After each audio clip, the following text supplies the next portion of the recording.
I was on my knees on my own front lawn, hands cuffed behind my back, the late afternoon sun beating down on my face. My neighbors stood on their porches, staring.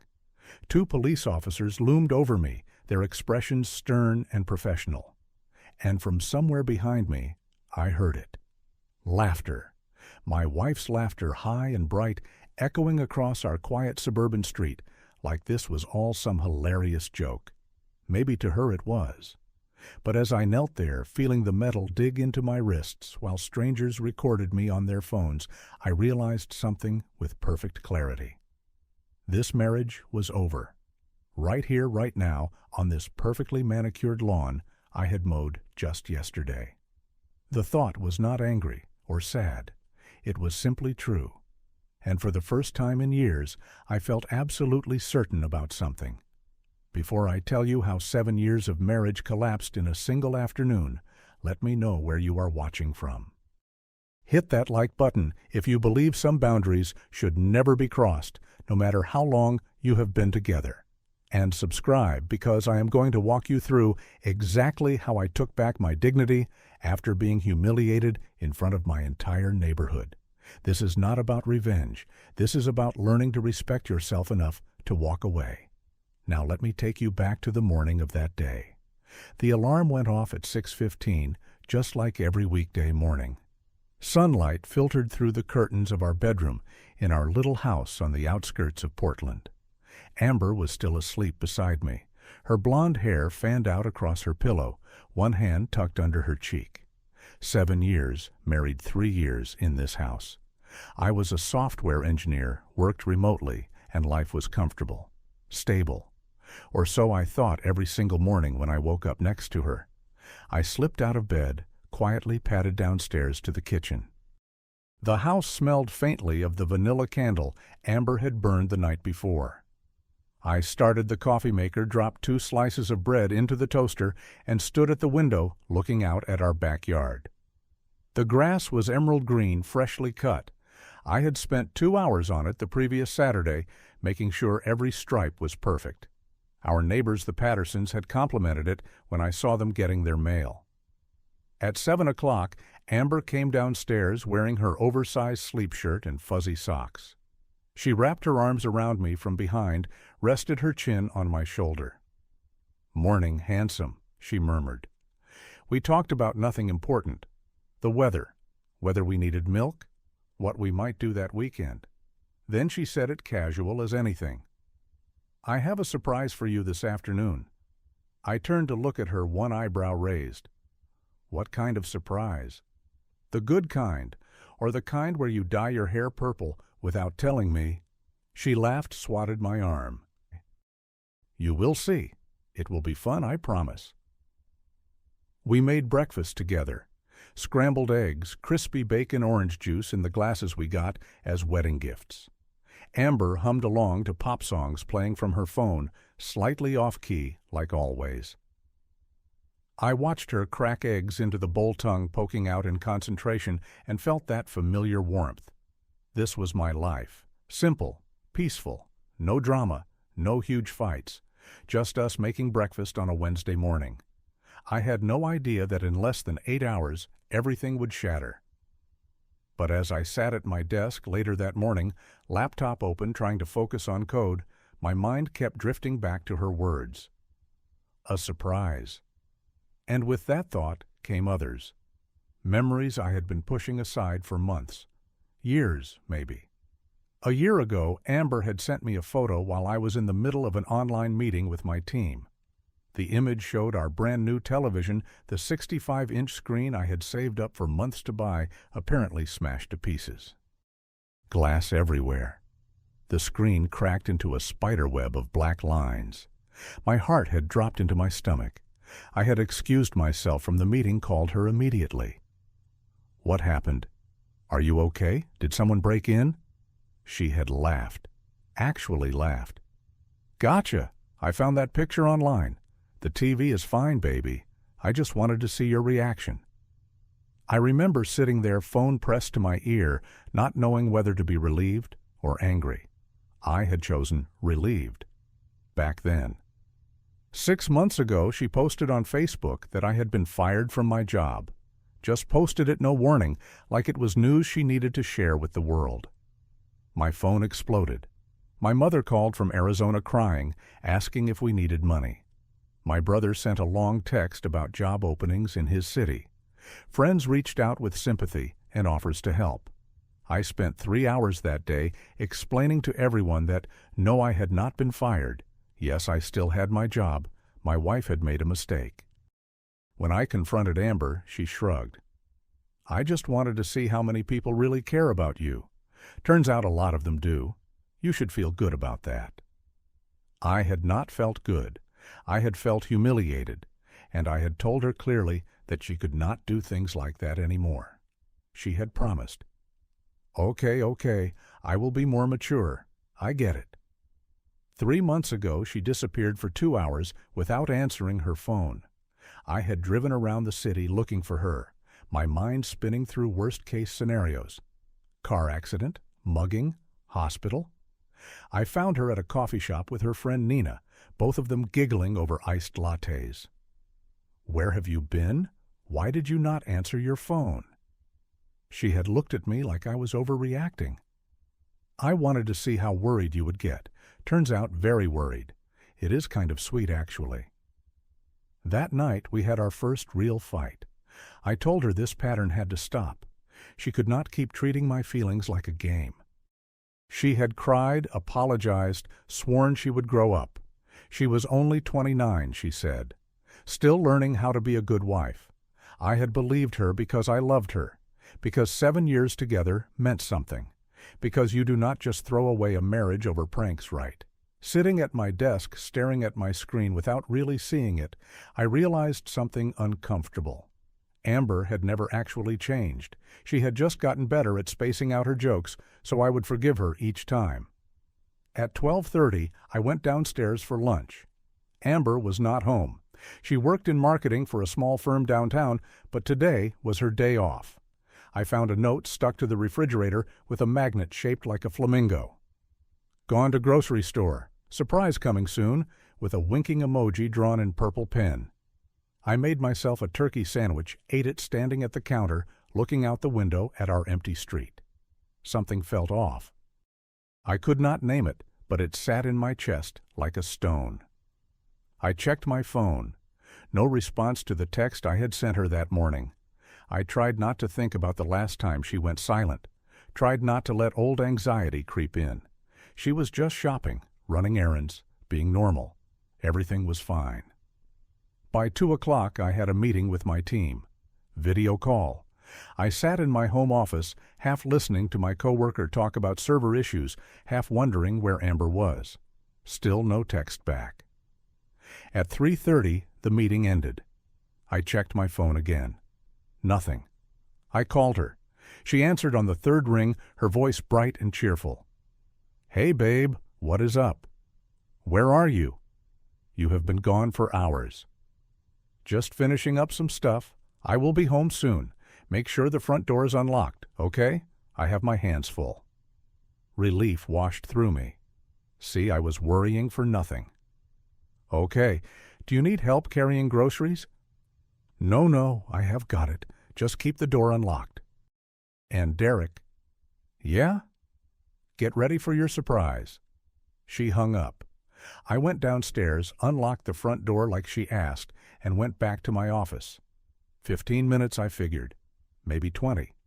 Then she would come home with bags of groceries and whatever silly surprise she had planned. Maybe she bought me a new video game or ordered takeout from my favorite restaurant, something small and sweet.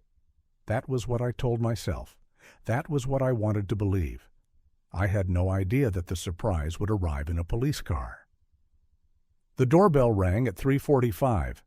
I was typing an email, heard the chime, figured Amber had her hands too full to use her key. I saved my work, headed downstairs, ready to help her carry bags inside. Through the window next to the front door, I could see shapes on the porch. But they were not Amber. They were 2 police officers. One male, tall and broad-shouldered, with salt and pepper hair, maybe 45 years old. One female younger, with her hair pulled back tight and an expression that gave nothing away. Behind them, parked at the curb, sat a police cruiser. Its lights were flashing red and blue, strobing across the houses, the trees, the carefully maintained lawns of our quiet neighborhood. Already I could see curtains twitching, doors opening, people stepping onto porches to see what was happening. My heart kicked into a faster rhythm. I opened the door, tried to keep my voice steady. "Can I help you, officers?" The male officer looked down at a notepad, then back at me. "Are you Derek Sullivan?" "Yes, that is me. Is something wrong? Did something happen?" "We received a call about a domestic disturbance at this address." I stared at him. The words did not make sense. Domestic disturbance? There must be some kind of mistake. I live here with my wife. We have not been fighting or anything. She is not even home right now. She went shopping. The female officer stepped forward. Her name tag read Martinez. "Sir, we need you to step outside." "Outside? Why, I have not done anything." "We need to talk to you out here. Please step onto the porch." I did what she asked because you do not argue with police officers. I stepped out onto the wooden porch that Amber and I had painted gray 2 summers ago. The afternoon air was warm. Across the street, Mrs. Patterson stood on her porch, one hand over her mouth. Next door, my neighbor Travis had his phone out pointing it in my direction. Recording. My stomach turned. The male officer looked at me with flat professional eyes. "The caller reported that you were threatening her with a weapon." The words hit me like cold water. What? That is insane. I have been working in my office all day. I have not threatened anyone. I have not even seen anyone. Who called you? Who said that, "Sir, I need you to turn around and place your hands behind your back"? Wait, you are arresting me for what I did not do anything. This is crazy. "We are detaining you while we investigate the call. Turn around, please." But I have not done anything wrong. My voice was rising. Panic clawed at my throat. This could not be happening. Not to me. Not in front of my neighbors. Not on my own front lawn. "Sir, turn around. Now." I turned around. Felt hands guide my wrists together behind my back.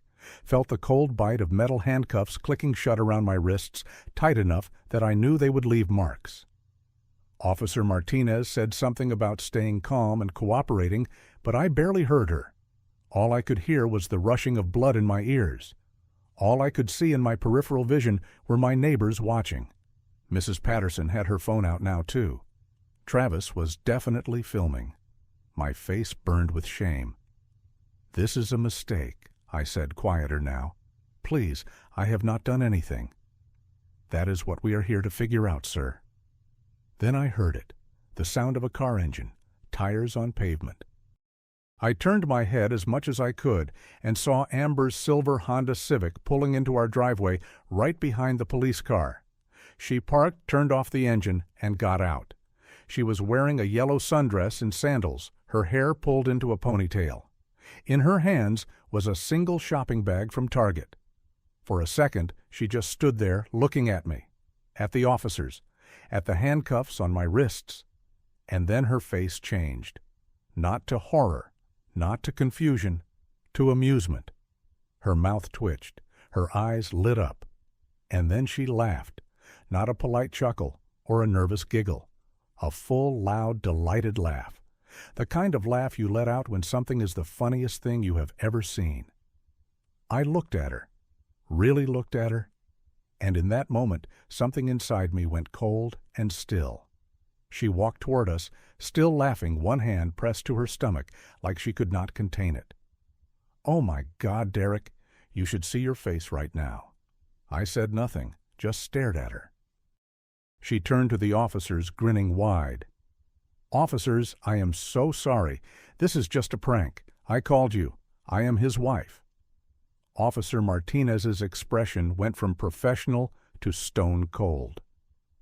"Ma'am, are you telling me you filed a false police report?" Amber's laughter faltered, but her smile stayed.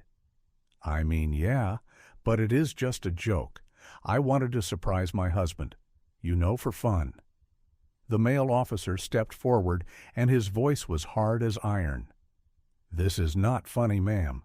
Filing a false report is a crime. You wasted police resources. We could have been responding to a real emergency." Amber's smile slipped. "Wait, what, I am not in trouble, am I?" "It was just a prank." "You absolutely are in trouble. Making a false 911 call is a misdemeanor offense." "But I was just joking." Her voice went higher, defensive. "It was supposed to be funny." Officer Martinez unlocked the handcuffs around my wrists. The metal scraped my skin as it came off. I stood there rubbing my wrists where red marks were already forming, and I did not say anything. Did not defend Amber, did not tell the officers to go easy on her. I just stood there watching my wife realize she had made a terrible mistake. The male officer pulled out a notepad. "Ma'am, what is your full name?" "Amber Sullivan. Look, I am really sorry. Okay? I did not think it was that big a deal." "Not that big a deal." "Sir," he turned to me, "you have the right to press charges against your wife for this." I took the business card he held out, looked down at it. "Officer J. Ramos, Portland Police Department." I slipped it into my pocket. "I need some time to think about it." Officer Martinez looked at me for a long moment. Then she leaned in slightly and said quiet enough that only I could hear, "You deserve better than this." Then both officers walked back to their car, got in, and drove away. The lights stopped flashing.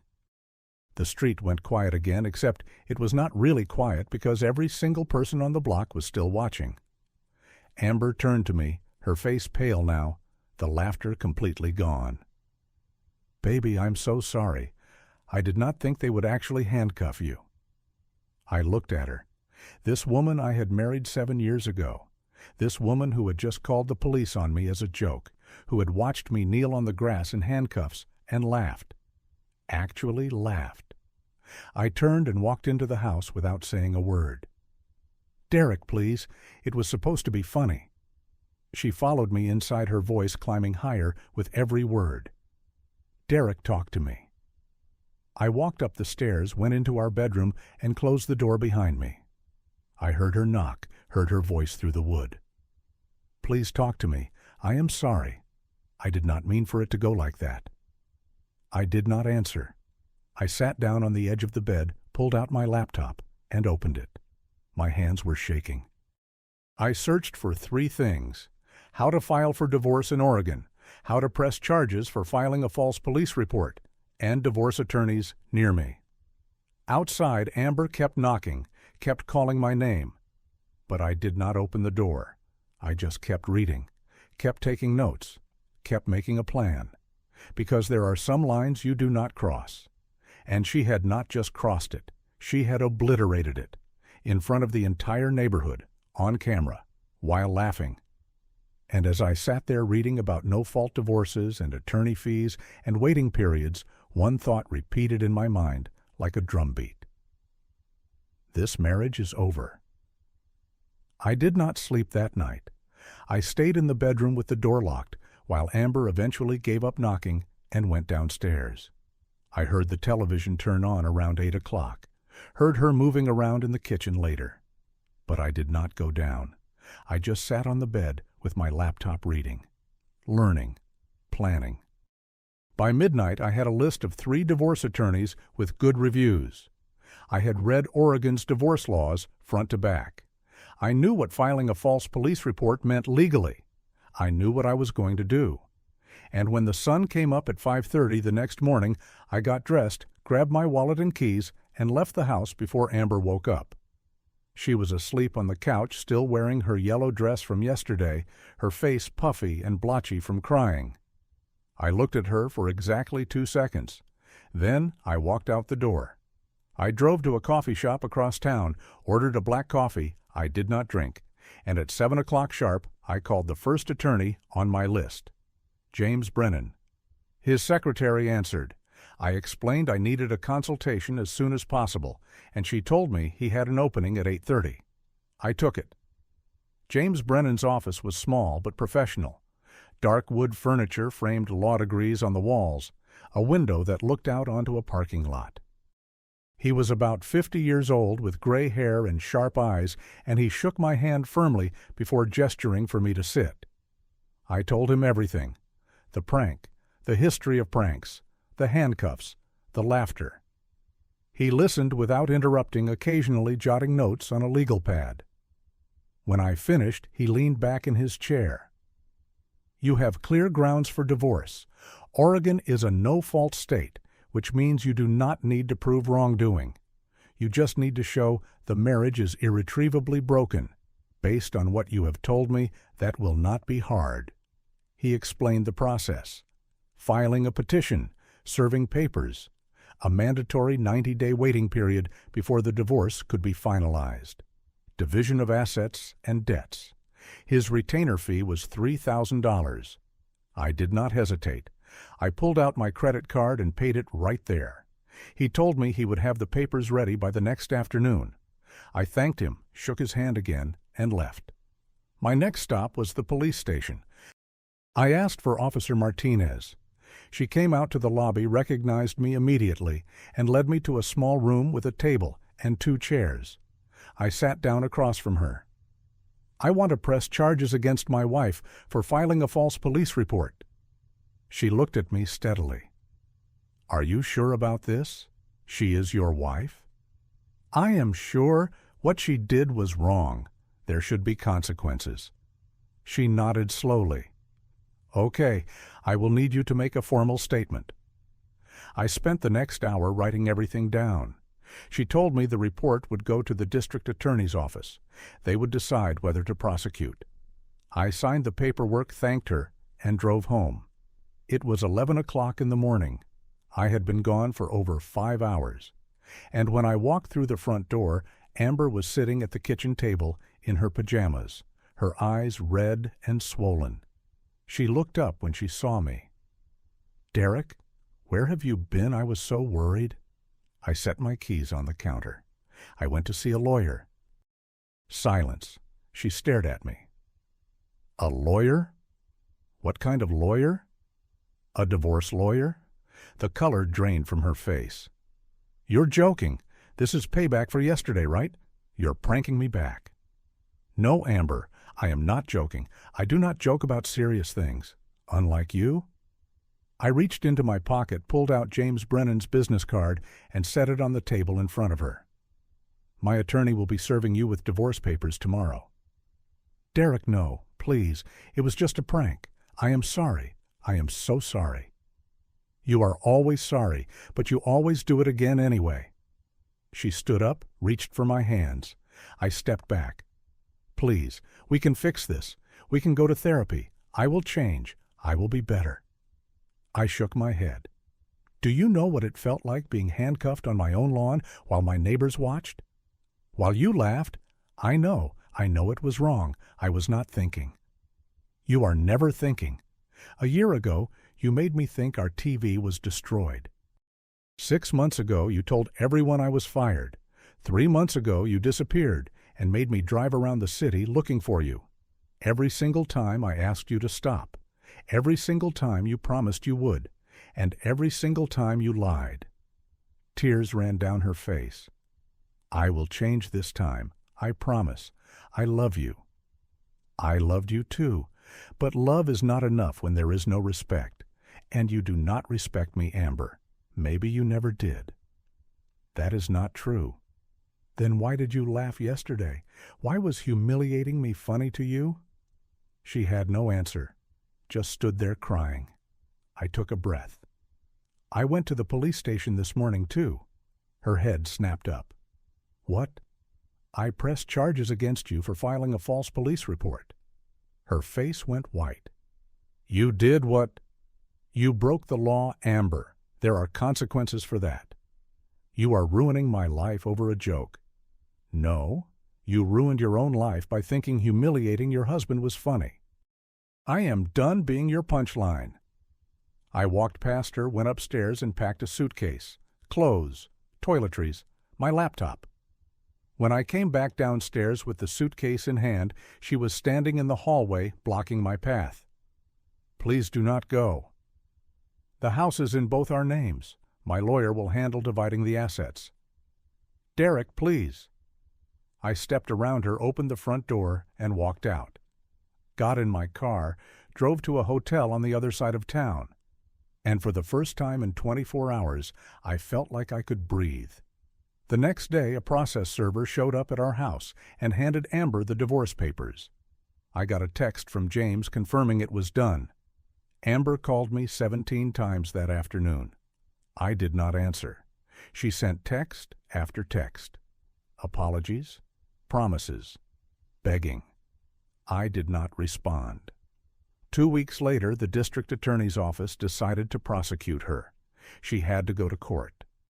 She was fined $1,000 and sentenced to 40 hours of community service. The video Travis took ended up on the neighborhood Facebook page. Everyone saw it. Everyone knew what she had done. And while I stayed in my temporary apartment across town, working and sleeping and learning how to be alone again, Amber became the woman who called the cops on her husband as a prank. The divorce process moved forward. We divided our savings.